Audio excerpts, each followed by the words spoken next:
let's do that. Yeah.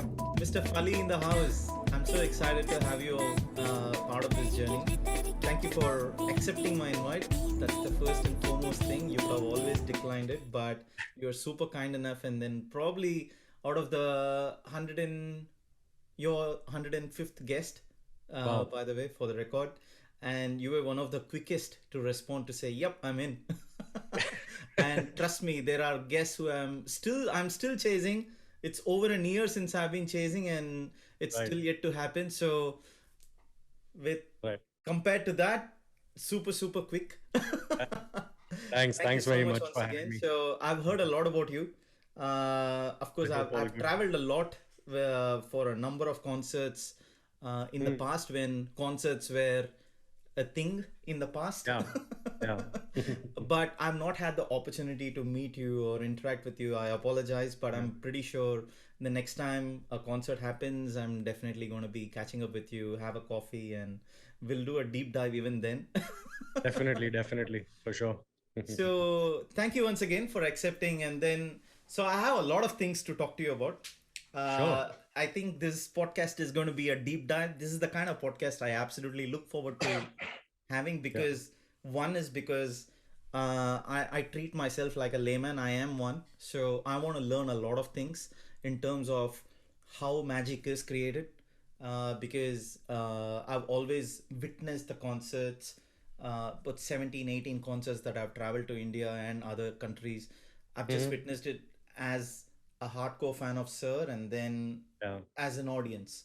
Right. But I'm always intrigued by what happens behind the scenes to create that Right. magic. So Right. before we dive into a whole raft of things and the questions that I've got in my mind, Hmm. uh, I would just like to know where, where and when did your passion for live sound engineering get discovered? When did you know that this Yeah. is the space I want to get into?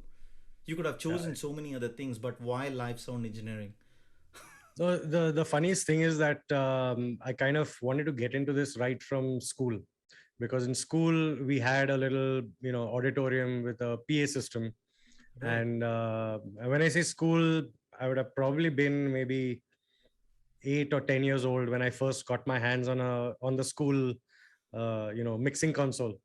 And I've just never looked back since then. It's just, no matter what I've done, whether it's been, science in 11th and 12th or engineering after that, Mm. it was always that, yeah, I'll do all that, but this is what I want to pursue. So right since school, I should say, in fact. So you were fascinated by looking at the mixing of things. Fascinated by speakers, by Right. mixing consoles, by microphones, you know and the it's quite an adventure to Right. test out, try out various things, see what works best. Yeah, and I've never looked back since then. So it's been quite So a you were one of those inquisitive kids wanting to very, know, did very, you just tear it apart and put it back yeah, together? yeah, Was yeah, that one yeah, of kind you? of. I mean, All of that completely. If something's not sounding good, why? If something's not working, why? you know um, uh, all of that. It's always in pursuit of how to make things better. right, Let's just say how to make things sound better, how to have a better show. What can we do the next time? What can we do different? It's a never ending thing, and I'm sure I drive some of our crew quite crazy because we're constantly trying different things. right. Um yeah, it's just a natural part of it. Amazing. This actually reminds me of something in my own childhood because I was not one of those have who would dare and have to open something apart and then trying to put it together. So this was in my childhood. I'm sorry, I'm unable to resist Yeah, sharing this story. sure. So this was in my childhood, and then I have an older brother who lives in India, Hmm. and he is actually one of you. Like he's the guy who would tear things apart, put it back together, and actually get it to work with Right, thousands of pieces. So I think right. we were playing around, and then back in the days, we had this old Murphy radio. I'm not sure if you Okay. remember.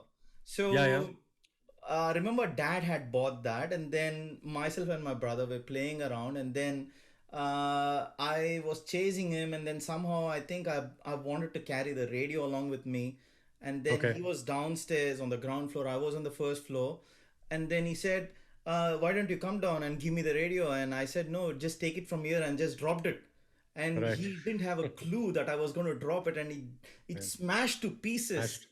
Um, and he put it all that together, and it started working. My dad was blown away that day, yeah. and then he Yeah. knew that this guy was going to do something. And now my Yeah. brother runs a factory and manufacturing firm, 300, Oh, 400 lovely. odd people work under him, and Nice. he's doing really well. So yeah, anyway, so I just reminded me of the story. So now coming back to, I'll wear myself the layman hat. So uh, l- let me come up with this. How should I put it? Me as an audience, I come to watch the concert, and is my assumption right that the tracks are pre-programmed, and the live sound engineering, this is the layman in me talking, right? So Mm. the live sound engineering is more about ensuring that the track sounds right and it's optimum and it's enhanced. Is that right, or I'm absolutely wrong? No, that's completely true. There's a very large band, extremely talented band. I Mm, mean, a super band, and um, my aim is to basically translate Sir's vision of what he would like, or what he would like those songs and that band to sound like when we are performing a live show. mm, So that's the ultimate aim. So balancing all those instruments with the multiple singers, multiple backing singers. And Sir's work can be at times a little challenging, because no two songs are similar. Like, every single song is quite different, and you could go from maybe a little classical vibe song, and the next one could be some hip hop vibe song, and the next one could be something else, and the next one could be something else. So it quite varies quite a bit, sometimes pretty drastically, song to song. And the whole idea is that each of those should translate to the audience, to the fans, mm, really well. right. And mainly from the point of view of um, you know the fans spend their hard-earned money to buy those tickets and come to watch him and watch the band. And it's kind of up to the sound team. It's not just me. There are quite a number of people in the team Mm, to kind of make sure that they go back with a enjoyable experience. yeah, nice. So you mentioned about Sir's vision. What is his vision? Does the vision always remain the same, or does it change from concert to concert? No, the thing is, um, it's just to have a good. I remember one line when I first started working with him, that he mentioned to me, and I always remember that line. I've never heard that from anyone else. He's like, I'm not looking for a rock show. I'm looking for a rocking show. So, when you think of it that way, it's just, start to finish. We just want a show that's as close to, perfection as possible. None of the things of, either technical stuff or, it just needs to be smooth sailing, start to finish, and needs to have audience leaving with a, enjoyable or memorable experience. Right, You know? right. And so, do you have a team? How do you basically operate? Yeah. And So how many there are guys quite, work under you, and how do you actually plan out for a concert yeah. So in fact, no one works under me. We all work together? together, Yeah. because everyone has individual responsibilities. And if everyone just does those responsibilities well, then, it's like I'm not checking in on what someone else is doing, or he's not checking in on what the third person is doing. It's just everyone knows what they have to do, everyone just does the job to the best of their ability. Mm. So I would say first with me is a gentleman called Warren D'Souza. Warren is kind of the music or the audio director of the show. When I say audio director, so he has to decide how many speakers do we need, more speakers here, how much sound is required, make sure the tech riders in place, everything that we require, instruments wise, microphones wise, consoles wise, everything is as per the rider. Then with me at the console is a gentleman from Sir's studio called Riaz. Mm. So Riaz, in fact, plays a very important role in this because he is I would say, the direct link uh, between the studio and me. Mm. So it's like we get obviously songs and tracks and all that to listen in advance. We don't like to show up uh, fresh without having heard maybe what songs are going to be played on that Yeah. day. So Riaz plays that go between, helps around with a lot of the patching of the consoles, the recording, the multi-track recording is completely him, because we record every single show, Mm. which is used for post-production, later on. So that's his key role. Then there is he also assists me on the mix, at times, or the show is so long that there are times when either he needs a short 5-minute restroom break, or I need a short 5-minute restroom break. So we kind of, at least once in the show, either I'm off for a few minutes and then come back and then he goes. Then there is Karthik Sekaran, from the studio, who takes care of all the playback. Right. So we do have some playback happening along with the band. So Karthik's role is primarily that, again, because it's the direct connection from the studio, he's an extremely reliable person. So, Mm. we never have anything to worry when it comes to, playback of tracks and all. And then there are two more gentlemen. One is Mark Thomas, Mm. and the other one is Raghu Ramankutti. So Mark and Raghu mix stage monitors. So they mix sound for what the band hears on stage. Mm. Okay. I mix for the audience, and these two mix for what the band hears on stage. And it's a very critical role, because if the band, does not hear themselves well, or are a little uncomfortable, they cannot perform to the best of their ability. Mm. So it's an extremely important role. Mark mixes for Sir's in-ear monitors, and he mixes for all the singers. Mm. And Raghu mixes for the band. Amazing. So that's how we are distributed, basically. So six of us, is that correct? 1, 2, 3, 4, 5, 6. Yeah. So six of us in the audio team, and it's quite. You need a team, and a good team, a reliable team, to do a show like this. Sure. It's not an easy show, to Yeah. be honest. Yeah. Yeah. Absolutely. And um, you mentioned that you obviously take care of the mixing for the audience, right? Yeah. Is there some sort of a standard or a benchmark that has been set? One, from an industry perspective, and second, from Sir's perspective. He's Right. obviously, his expectations are above and beyond, Yeah. right? So Yeah. I'm just intrigued to ask you what's the story behind this, like in terms of the standards and the benchmarks. See, the benchmark is, you can't really benchmark this show to anything else, honestly, because it's so different. Like I mentioned, the each song is different. Correct. Each song has a different singer. Mm. Everything is completely different. So the closest you'd get to something like this would be like a, almost like a theater, or like a, an old time magnum opus, like, kind of thing, because with the dancers and the different singers and the change of costumes, it's not like most other or most regular 4-piece or 5-piece band that goes up on stage. And the genre is the same, so every song sounds similar. It's quite different. Understand. So at least from our side, the benchmark is to just get better with every single show.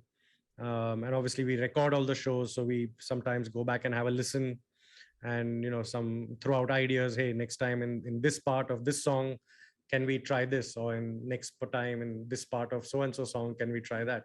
And we Yeah. just keep implementing that show after show. um, Right. and the main I think the main benchmark is that everyone is working towards that common goal of just having a great event and supporting the most important person on that show, which is Mr. AR Rahman. We don't want to have a situation that embarrasses him or embarrasses the band.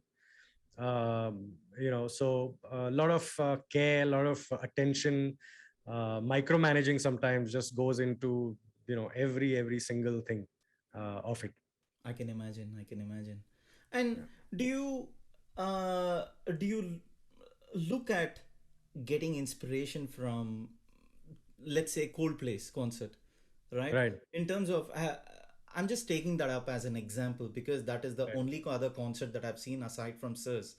Hmm. Uh, have you been? I'm just asking this just more to know where you Yeah. draw your inspiration from. That's all. Right. Right. Like, Right.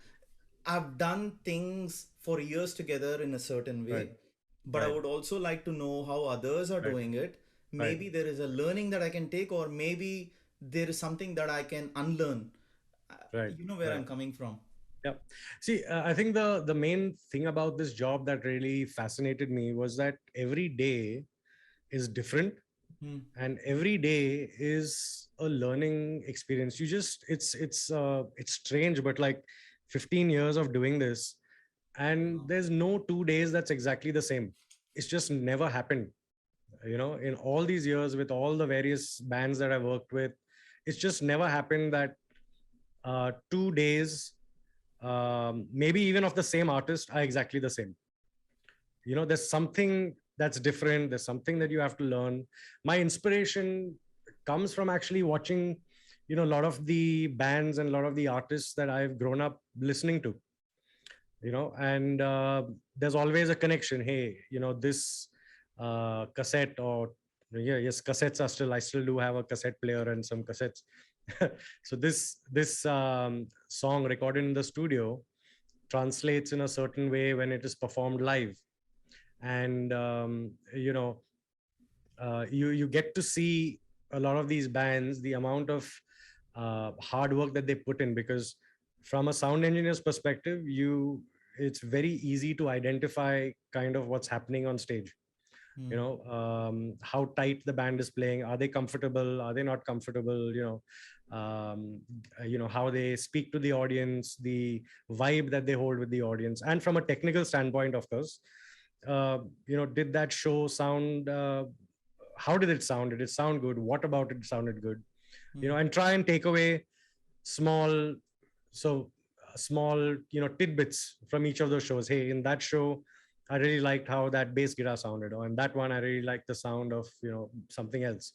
And is it something I can work into our shows to make our stuff better? So I get in fact a lot of my inspiration from visiting and going to watch concerts, in Right. fact. Hmm. And for me, I don't really have a particular type of concert that I like to see. It's music. um, Everything from classical, both Western and Indian, Hmm. to pop and rock and hip hop. It's Right. just uh, going for it, listening to it, picking up inspiration from there. Hopefully there are others that come to our show and pick up inspiration from what we do. I'm sure. And that's where we get our, or at least I get my inspiration from. Beautiful. Amazing. Very well Yeah. said. And you have also been working with one of my very good friends, Mr. Amit Trivedi. Yeah. And I Mhm. can't resist asking you. So you worked with him, Mm. and you've also been working with Sir. Yeah. What differs between the two from a live sound engineer's Right. perspective? Right. um I'd say Sir's band and Sir's concert is a little more challenging. Whereas In what way? um, in a lot of ways, I mean, um, the material is a little more challenging from a engineer's point of view. Mm. There's a lot more happening there. But I mean, I just love the music that both Sir and Amit Trivedi make. Is just outstanding. So for me, it's the best possible situation where I can work with both of them. Both of the shows are, I mean, in general, equally challenging. But there are no two bands I would say are ever similar. Both of them are different, but I think the inspiration in their music is, I think, pretty similar. Nice, nice. Yeah. And talking of Amit, uh, you also worked on his album Fitur, No, I have not. I don't work on any of the albums, right? so I don't mix any of the studio stuff. Right. I only mix live sound for both. I don't do studio stuff at all. In Is fact, that a conscious decision? no, I only conscious decision. Yeah, yeah, yeah. It's just I enjoy traveling and I enjoy doing live sound, and this way I can do both. Right, I can travel and do what I like. So I've not done any studio albums of pretty much of anyone. right. Um, so it's only the live sound part. Cool. And so again, from a concert perspective, Mhm. um, obviously the visuals also needs to, Yeah. how should I put it, go in sync with the Yeah. sound. Yes. Are we Yes. there yet with 100% synchronization? You On probably know his why I'm on asking this. Oh yes, absolutely. Because every single track that we play, whether it's a backing track and or the band playing, there is what we call time code. Mm. And time code is like a you know it's a pretty irritating sound to us, but it is kind of a code that machines understand, and machines can actually lock in time to that time code. So the lighting and the video system is perfectly in time with the audio, and that's what gives you the we don't have moments where lights come on late or visuals come on late, or it's just everything is perfectly in sync, and it's been done that way since before I joined, and we continue to do it the same way. There's no other way to do it. It has to be done that way. Right, the right, whole the whole thing is that everything should be in sync. Otherwise it's like having your left hand do something else and your right hand do something else. So it's strange. It has to be in sync this way. And right. we Nazif, in fact, along with the video and the lighting guys, spend a lot of time uh, on the visuals, and how the show sounds is one thing, but how the show looks, they spend a lot of time on that, I should say. Yeah, I mean, look, I was very keen to ask you about this particular aspect because um, I've, I've noticed that in some of the concerts, like the most recent one in Trichy last year, Mm, there there was a few yeah, milliseconds, um, how should I put it, lag. That's yeah, probably the word I was looking for, between the sound. Like right, for example, an artist is singing something, but yeah, the visuals, because there are thousands and thousands of right, people at the way back only get to see the right, large screens. They right, get to see the right. screen, but there was definitely milliseconds of So I know you're talking about so when the camera is on them and the camera is on the video on the screen, and on then screen the as well. audio seems like, yeah, that is a function of, that's not a function so much of the visuals and the graphics and stuff that we run. Mm, The thing is, when you do something like that, what is the best way to explain this? Now, when the video comes into the video system, it has to go through a lot of processing by mm, the time it goes out back to the screen. Okay, now that causes a lot of latency. right. You're a programming guy, you understand A to D and D to A conversion, and the amount of multiple steps of conversion by the time it actually comes on that screen. Understand. Now, um, here's the issue. there are times when the video processing equipment Mm. is of an extremely high quality. This is not something that we carry. This is something that is supplied. Mm. Now, the higher the quality of the equipment that's provided, the lower is that latency time. Yeah, So correct. it's easier to dial in a little delay to make it come into sync. Yeah. Now, at times when that does not happen, uh, and you have too much of a delay on the video system, it becomes uh, virtually impossible to time correct that. And Mm. that's because, say, for example, if I can explain this like the delay, in fact, becomes so much that it almost sounds like a small echo from your voice perspective. Right. Like you sing and you say, hey, and then you actually hear me like this. So, there's a good half a second, sometimes is a delay. Mm. But the problem with that is that can throw the singers off. Mm. It becomes disorienting for the singers. Mm. So we do address this quite often, but there are certain thresholds beyond which you can't go. So a good limit is around 5 to 6 millisecond is reasonably okay. Mostly that cannot be detected by the singers. But anything more than that, once you go into 10, 15, 20, 30 milliseconds, it actually sounds like an echo. And that can completely throw the singers off, especially when they are on that ramp down in the front. Indeed. Indeed. Yeah. So there are times when, yes, that, does not look, um, I personally would love it to be in sync, but the thing is, at what cost? If it throws the singers off or the band off, it's not worth it. Mm. So then we try and adjust as much as we can, and beyond that, leave it alone. Understand. Great. Thanks for that. No And problem. this is a complete noob question, I should put it. So, Yeah. tell me about this console. There are Yeah. hundreds and hundreds of knobs in it.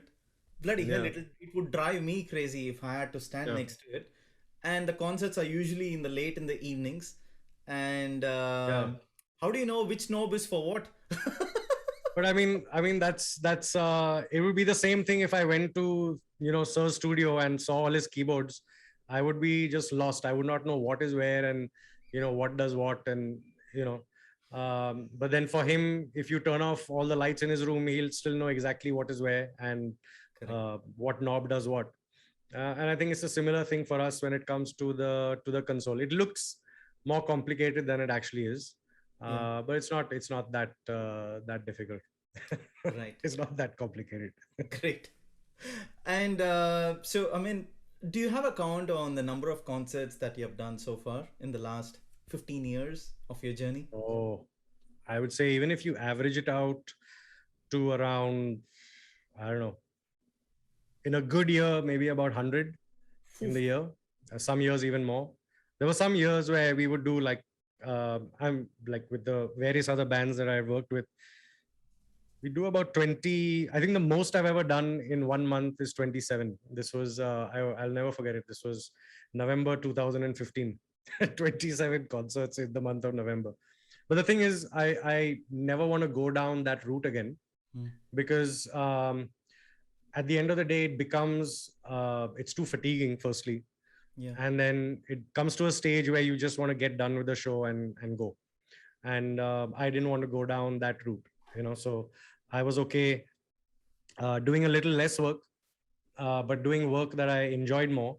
Mm. And it was okay if the concerts were spaced out, because then you get your time to relax and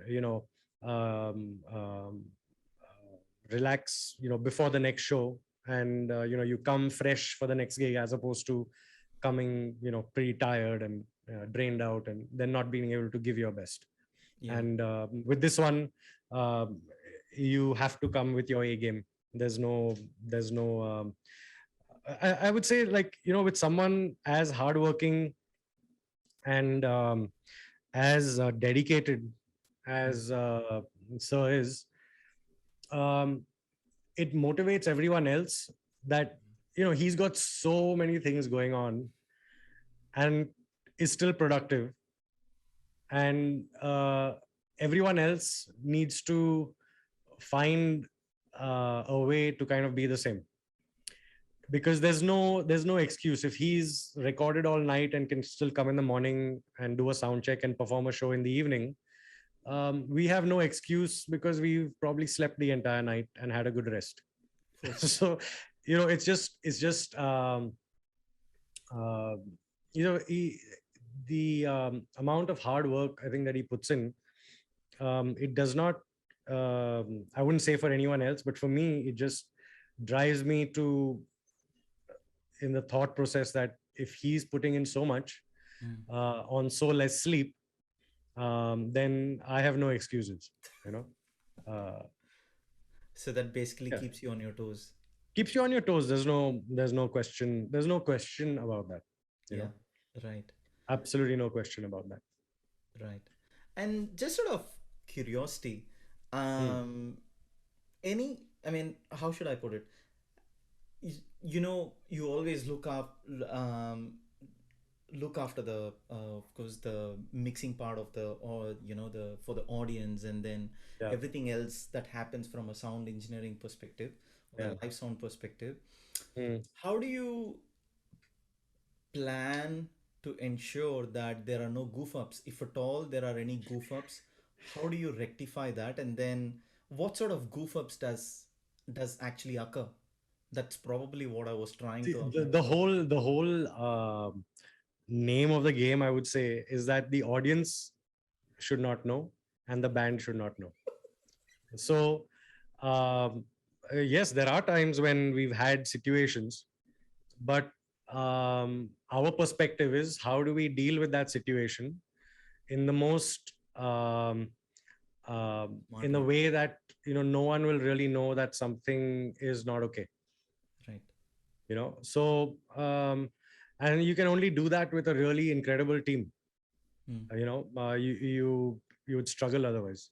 And we've had situations. um, there was a show in Dubai some years ago, and I think, I don't remember the time of the year. I think it was towards the end of the year or early Jan. Hmm. But it was a very odd situation because um, that evening, that area that we were in was suddenly just covered with mist. Like a cloud had kind of settled down, and not a cloud of dust, like an actual moist, wet cloud had kind of settled down, which is very strange or very odd for Dubai. Hmm. And electronics and moisture don't go hand in hand. Yeah. And we did have a little stress on that. We had a little stress with the main console. We always have two consoles, one main and one backup. Right. And that was the only time where we had to switch to the backup, but in such a way that um, no one knew that we were having trouble. So that's one of the only real situations that I can, really think of. Right. um, but otherwise, I mean, most of the gear is top notch. It's Yeah. sourced from very reputed manufacturers and vendors. So I would say 99.9% of the time you don't really have any stress. But it's that 1% or that 0.1% when you do have stress, how do you deal with it? Understand. Right. And since you mentioned about the equipment, so Yeah. you and I both know Sir is super crazy about tech and stuff, and then Yeah. he does a lot Yeah. of research on things like that. Yes. Yes. Um, so does Sir have any inputs on saying, okay, can we get this for Of course. concert, and then Of course. Of course. Of right? course. And we really value that, those inputs. Hmm. See, the thing is, you have to remember, yes, he's a producer, he is a singer, he is, he plays various instruments, and he's also an engineer. So he can, uh, He's very hands-on. uh, yeah, he's a hands-on person. So, so there are times when he does come up with certain suggestions of, hey, can we try this in a certain way, and can you try that in a certain way? And your connect with that is um, very clear, because he's talking your engineering language. Mm, mm, Like, so as opposed to, hey, this is sounding too sharp or that is sounding too bassy, he'll mm, actually tell you those frequencies. Hey, this frequency is popping out too much. And so it makes, um, it becomes very engaging for us, mm. because he's talking sound engineer language, Indeed.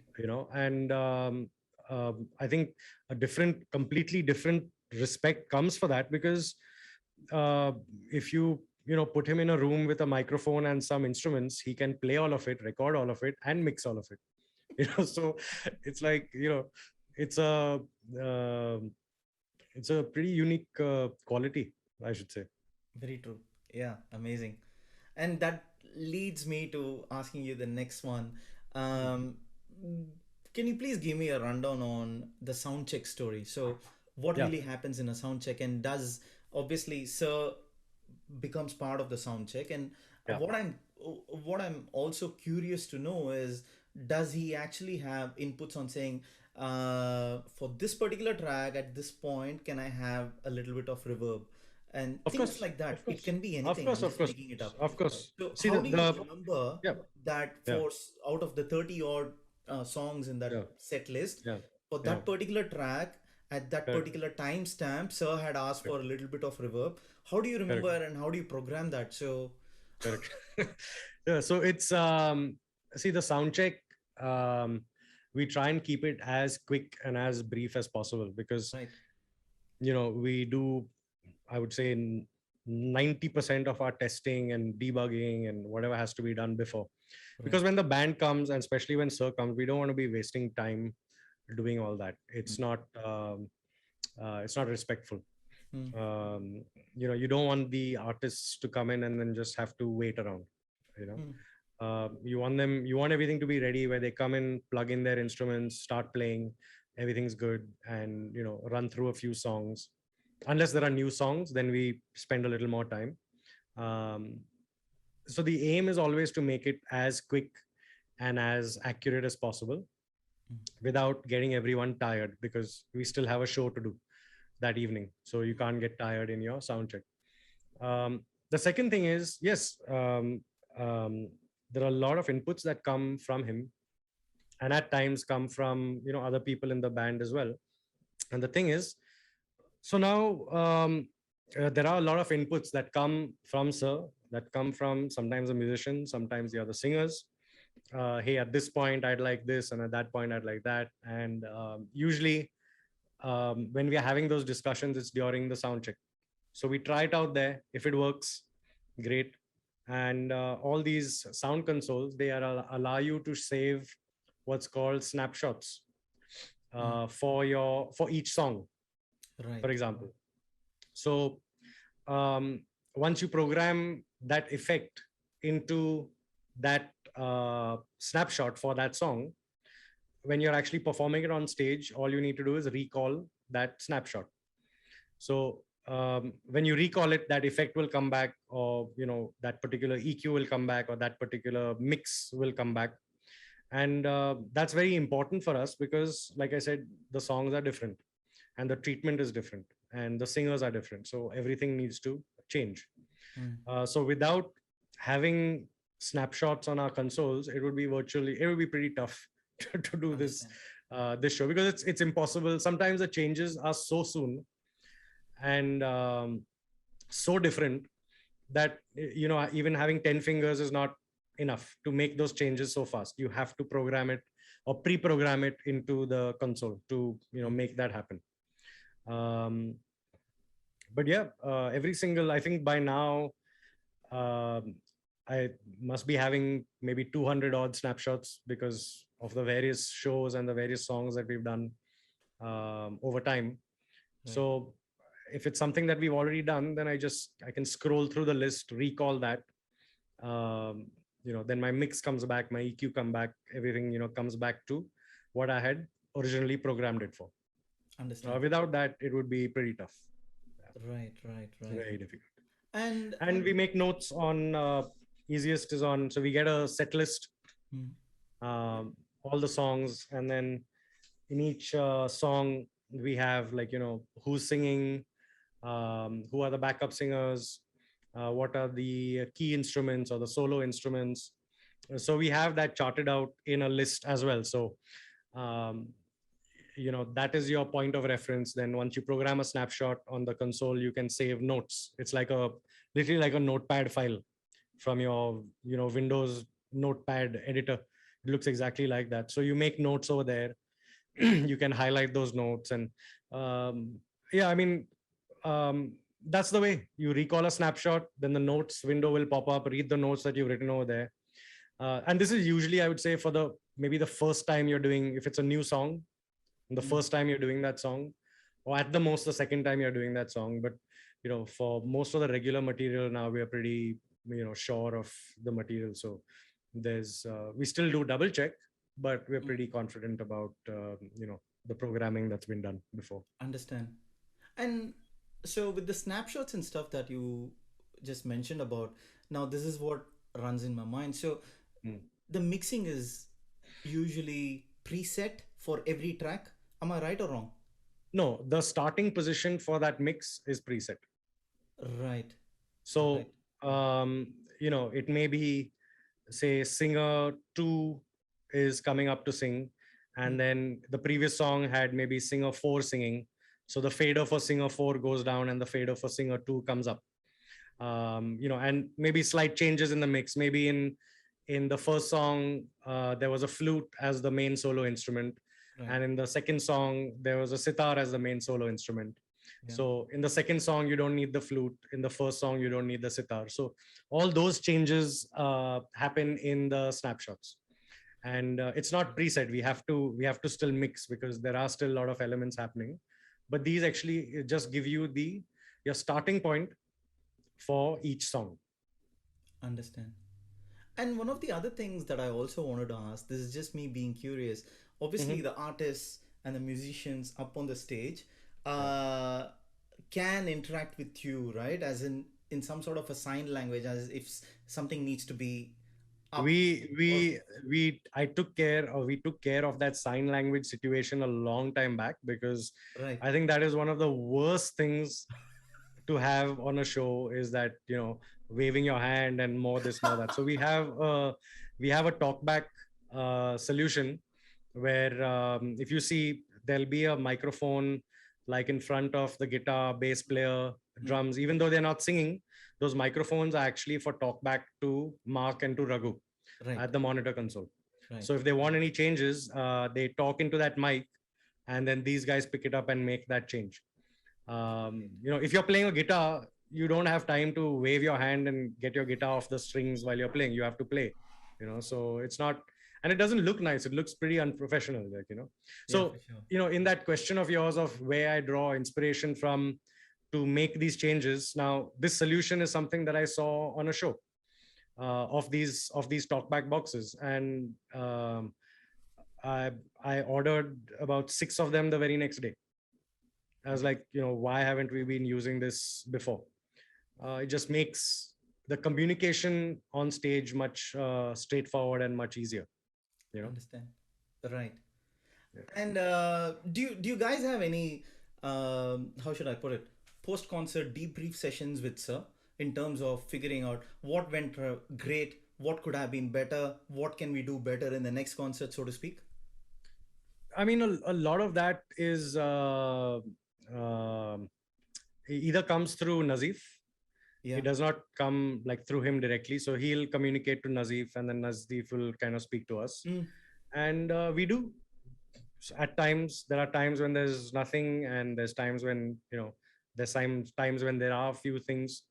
But see, the healthier way to do this kind of job is to have a good open line of communication. Because there's no place for big egos in, I would say, not only this band, in any band. It's not the way it works. You have to be open to criticism, constructive or non-constructive, as the case may be.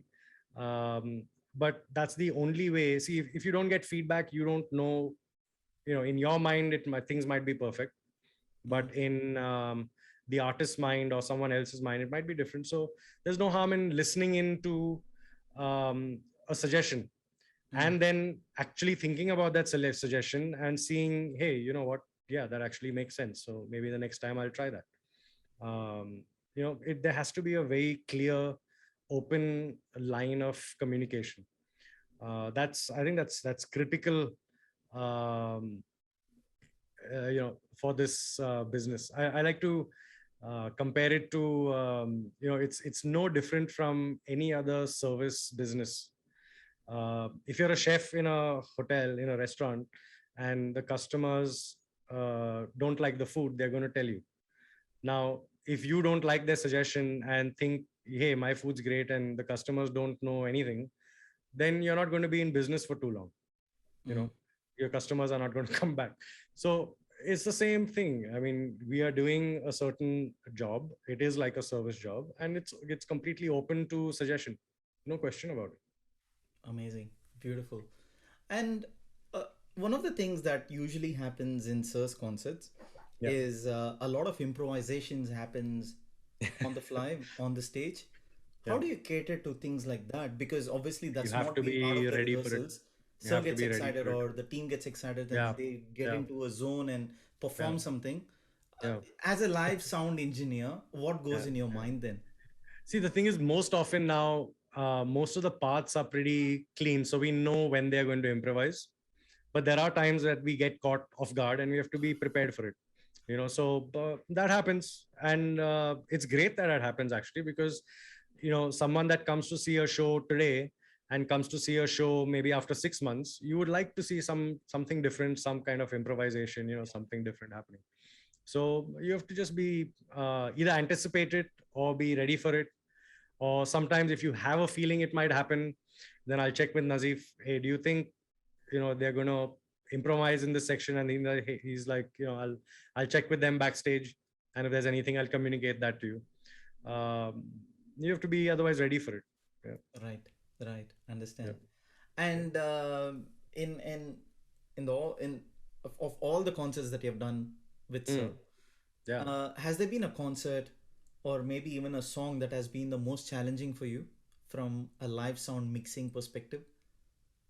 Oh, I would say the first few shows were extremely challenging. And then I think for me also, it took a good 2 or 3 shows to settle down. Right.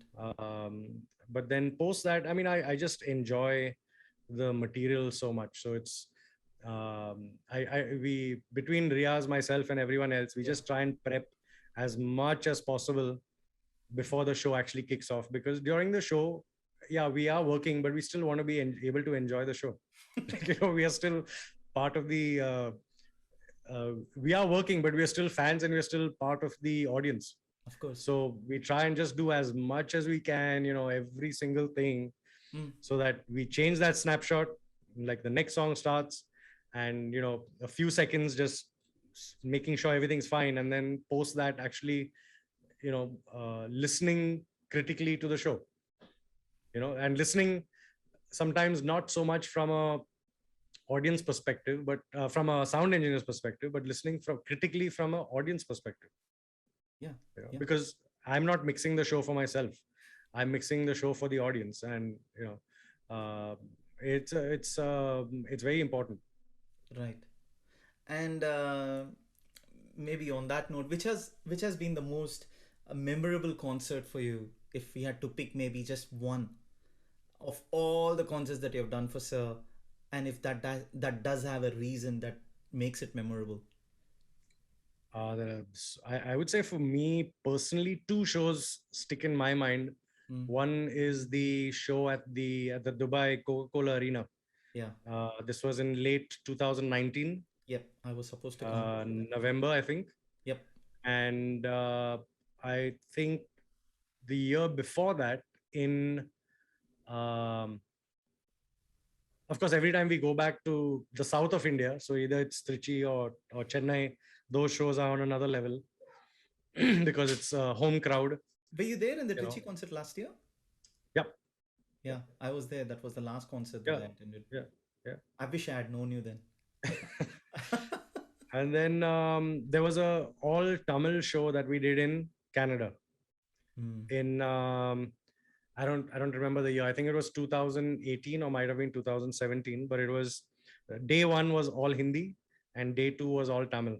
Ah, And the yeah, I day two remember. all Tamil show was outstanding. Like I think that was probably one of the best shows for me in all these years. It was really, And really good. did you travel to Australia as well in 2017? Yep, yep, yep, yep. Right. So the Sydney show in 2017 was my first show with Sir. Oh, is it? What about the Yeah. Melbourne one? You were there Yeah, in the Melbourne one? whichever one was the first. I think Sydney was the first one, right? No, Melbourne. Melbourne. Yeah, I Yeah. think it was Melbourne and then Then Auckland and Sydney. then Sydney. I think that was the thing. New Zealand? No, it was not. It was not. It was not. It was Sydney was first, then New Zealand, and then Melbourne. Sydney was the first one. Yeah, actually, I won't forget it. Very, you're very right. clear. You're right. You're right. You're right. Yes. Yes. Sydney, and then we went to Auckland, and then we came to Melbourne. So that was my first outing with him. Extremely nervous, and still getting our bearings together. Mm, But thankfully, it seemed to work out well. for sure. And we always have this banter between Melbourne and Sydney, and I Yeah. always keep saying that the Mm. Melbourne concert was the best Mm. compared to the Sydney one, just Yeah. simply because I am from Melbourne. But you probably would remember the crowd was right in the front near the Yeah. stage interacting with Sir, and you'd have Yeah. seen that one dude in a fluorescent green t-shirt dancing the hell out, and that was me. You can just Oh, okay, okay. visualize now that I mean, was me. unless the camera was on you and then you were on the big screen, then I would have seen. I was, I Otherwise, was, I was for a few yeah. seconds. Yes. I mean, usually from where we are, we can only see the stage. Yeah. We can only see what the camera's on because the stage is so far back.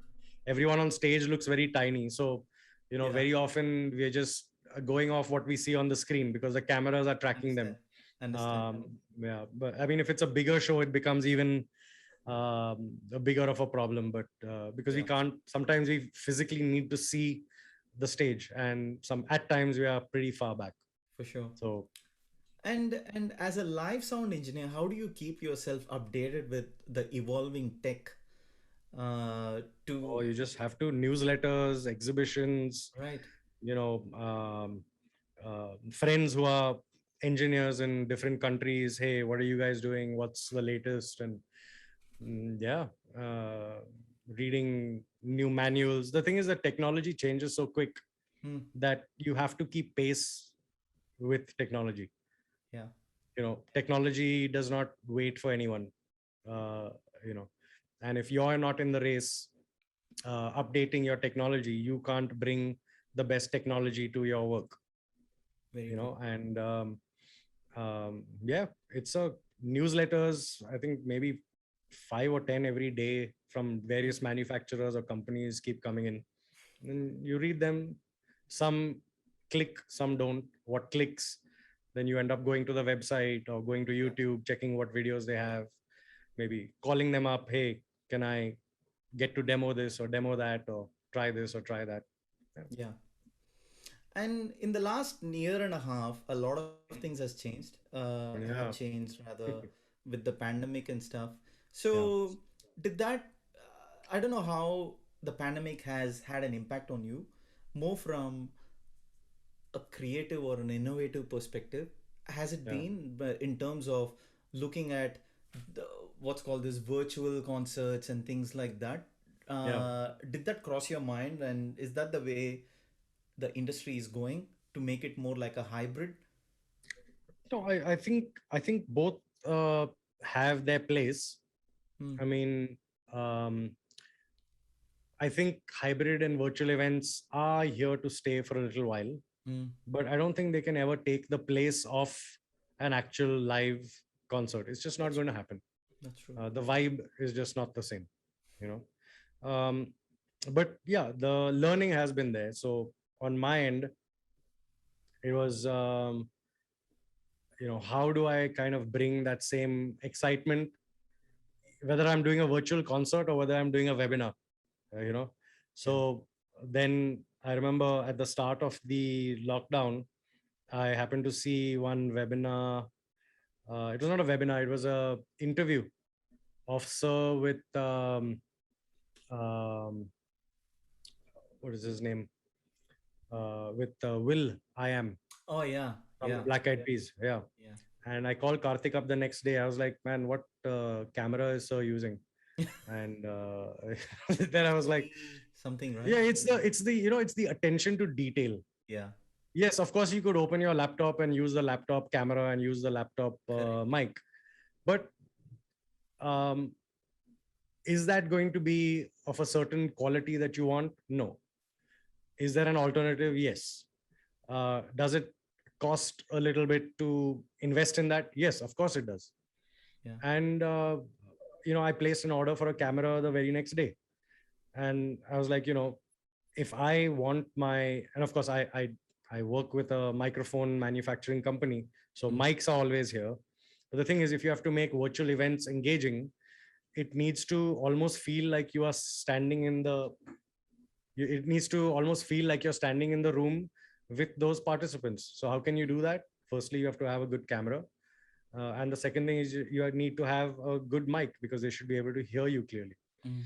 um, so yeah, my inspiration for setting up this little home space again has been sir and his interviews which I saw last year.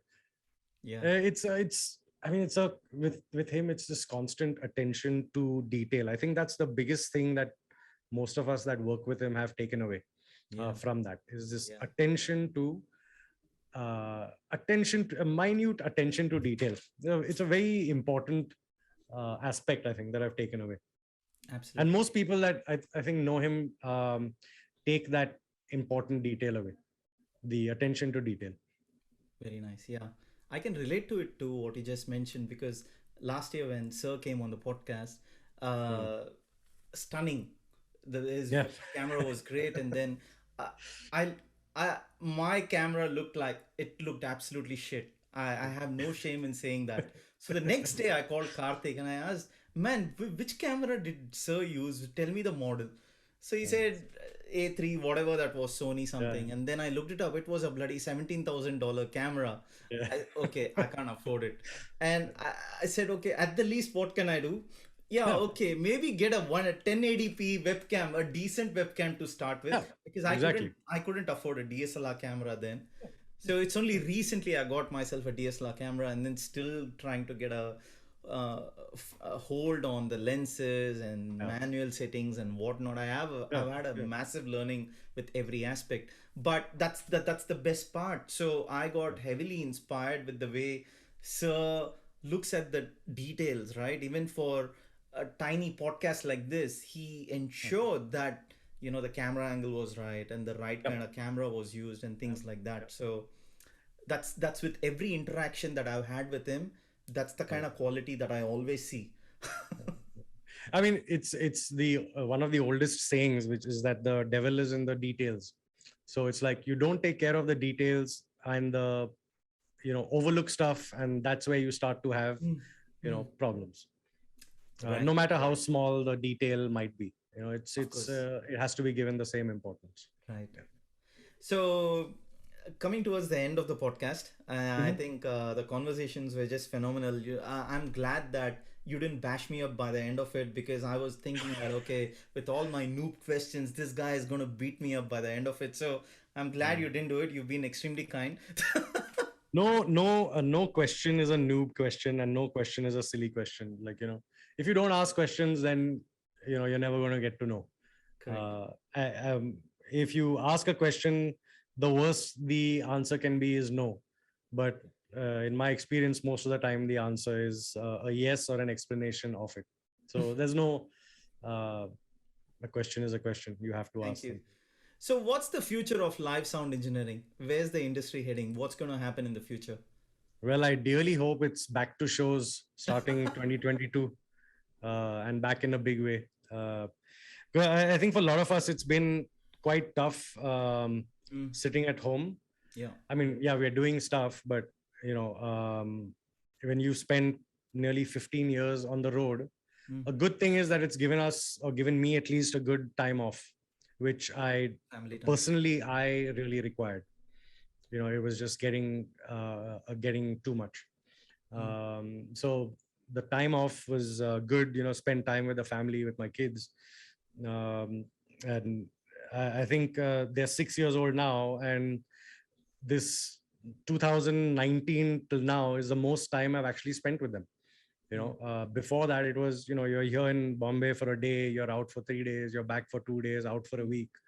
And it was, so I appreciate that time with them. But now it's well over a year. And I think it's, considering the India situation, it's kind of getting back to, touch wood, well. Yeah.